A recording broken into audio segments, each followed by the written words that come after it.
안녕하세요. 파산관제인 홍현필 변호사입니다. 오늘은 파산 정보에 대해서 리서치하는 방법에 대해서 살펴보겠습니다. 파산과 관련된 각종 통계라든지 관련성, 그 다음에 미국이나 일본의 어떤 파산은 어떤지 이런 부분에 대해서 리서치하는 방법을 알아보겠습니다. 먼저 이제 우리나라 대법원 사이트를 들어가서 통계를 살펴보기 위해서는 전자소송 전용 부여로 들어가 대법원 네이버나 구글에서 대법원을 쳐도 검색을 해서 상관없습니다. 전자소송 부여에 들어가시면 왼쪽 하단 대한민국 법원 보이시죠? 여기 대한민국 법원을 클릭을 합니다. 그 다음에 맨 왼쪽에 대국민 서비스, 그 다음에 이제 정보가 나오죠. 정보 중에 나옵니다. 그 다음에 법원 통계 월보 클릭을 하시면 맨 위 민사, 맨 오른쪽에 도상 관련이 나옵니다. 클릭을 하시면 대한민국 대국민 법원 엑셀표가 나옵니다. 이건 뭐냐면 2019년 11월 현재 개인 파산 사건 전국 법원별로 나오는 겁니다.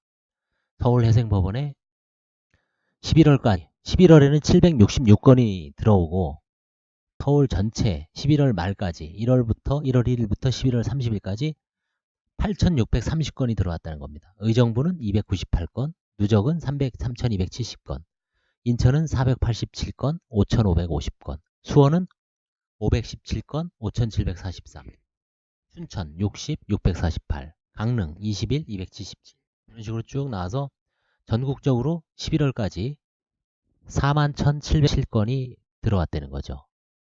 누적으로. 이걸 보고 이제 뭔가 이 통계에서 함의하는 게 무엇인가 이런 부분에 대해서는 이제 나름대로 본인이 이제 해석을 해볼 수가 있습니다. 제가 주목하는 것은 인천하고 수원이 거의 비슷하죠. 큰 차이가 없습니다.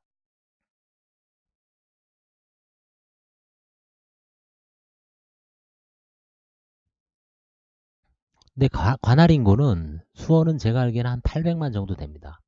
의정부가 이제 떨어져 나가죠. 한강 이북. 인천은 한 7, 800만, 4, 500만 많이 차이가 납니다. 인천 관할은 인천, 부천, 김포, 강화. 수원은 한강 이남 경기도 전 지역을 말합니다. 의정부 관할 빼고요. 그런데 개인 파산은 어떻습니까? 비슷하죠. 이거는 이제 뭔가 인천 지역의 특수성, 인천 부천 지역의 특수성을 반영하지 않나 싶습니다. 수원과 다른 뭔가 같은 경인권이라도 산업적인, 지역적인 측면에서 뭔가 사회경제적으로 계층적인 차이가 있는 것 같습니다. 그 부분에 대해서는 저희가 전문가가 아니라서 잘은 모르지만 뭔가 사회경제적인 연구가 좀 필요할 듯 싶습니다. 개인 회생을 보겠습니다. 오른 밑쪽에 개인 회생 사건이 있습니다. 검색. 11월까지 마찬가지로 이제 서울회생법원엔 1347건, 그 다음에 누계는 16,000건. 개인 파산과 어떻습니까? 개인 파산이 아까 800건인데 여기 1347건. 두 배는 조금 안 되죠. 1.5대 1. 번에다 16,000. 절반 정도 빼니 안 되죠. 그러니까 우리나라는 회생 사건이 2라면 개인 파산 사건은 1배니 안 됩니다. 이제 그 부분에 대해서 이게 선진국과 다르다. 미국 같은 경우에는 개인 파산이 3, 개인 회생이 1.5대 1, 아니면 최소한 2대 1은 돼야 되는데 우리나라는 반대로 회생이 더 높죠. 이게 지형적이라고 학자들이나 실무가들이 좀 주장을 하고 있습니다. 그 원인에 대해서는 여러 가지가 좀 있지만 일단 그 논의는 여기서 생략하고 이런 식으로 통계를 볼 수가 있습니다. 법인 파산 사건입니다. 법인 파산 사건 서울회생법원에 11월까지 11월에 43건 들어왔습니다. 다른 데는 다 되죠. 이제 수도권인 경인, 수원이 좀 그래도 전국적인 측면에서는 삼성전자라든가 LG 이런 공장이 많죠. 15건. 의정부. 그래서 이제 결국은 수도권에 몰려 있죠. 나머지 지방은 이게 한 건, 두 건 정도 빼니 안 됩니다. 아주 현격하게 차이가 나죠.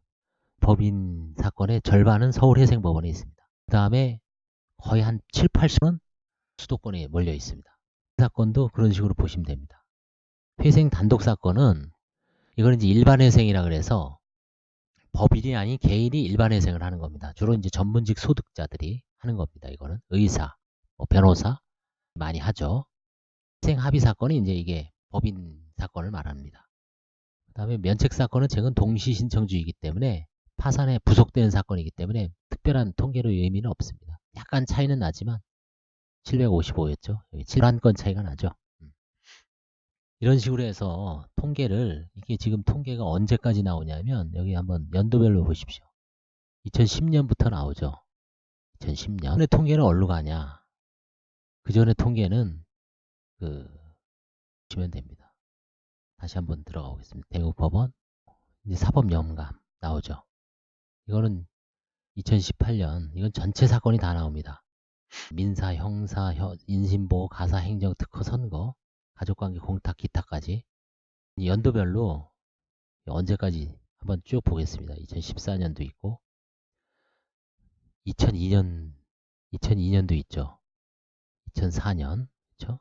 아까 개인 하는 사건에서는 2010년까지 뺀이 없었죠.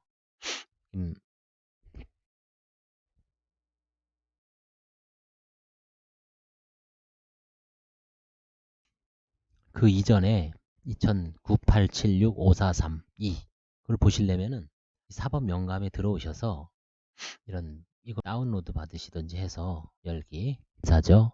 여기 아마 히트일까요? 찾아보면 이제 쭉 찾아보십시오. 쭉 사건이 나옵니다. 생략하고 하여튼 여기 안에 들어 있습니다. 파산도. 그래서 이제 그 정보는 또 뭐가 있을까요? 공고 같은 게 있습니다. 공고. 다른 일반 민사 사건과 달리 파산 회생은 공고란이 있습니다. 여기 공고 게시판이 있습니다. 이런 식으로 해서 문제. 저희는 개인 파산이니까 개인 파산 서울 이런 식으로 이제 재판부별로 지금 215까지 쭉 있죠. 1, 2, 3, 4, 5 1, 2, 3, 4, 5 11, 12, 13고 211은 같은 재판부입니다. 같은 재판장입니다. 2하고 212 같은 재판장입니다. 이런 식으로 여기서 이제 저는 지금 213단독에 소속돼 있습니다. 얼마 전에 끝난 사건인 것 같아요. 이제 딱 폐지하면 폐지 공고를 하게 돼 있습니다. 법상 쭉 나오죠. 네, 관제인이 배당하는 사건이 있죠. 배당 공고를 하게 돼 있습니다.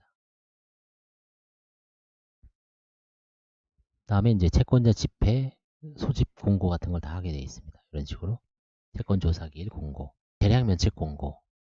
자, 제가 이제 그 파산의 어떤 항고 불복 기간에 대해서 7일짜리가 있고 14일짜리가 있다 그랬죠. 그 아마 이미 기존 유튜브를 한번 참조해 보시면 됩니다. 자, 14일짜리는 여기 공고되는 거는 전부 14일입니다. 이 일을 항고하려면 시항고가 예를 들어서 면책 공고를 하죠. 이런 식으로 면책 공고에 대해서 그렇죠. 이렇게 면책 결정 공고가 나옵니다.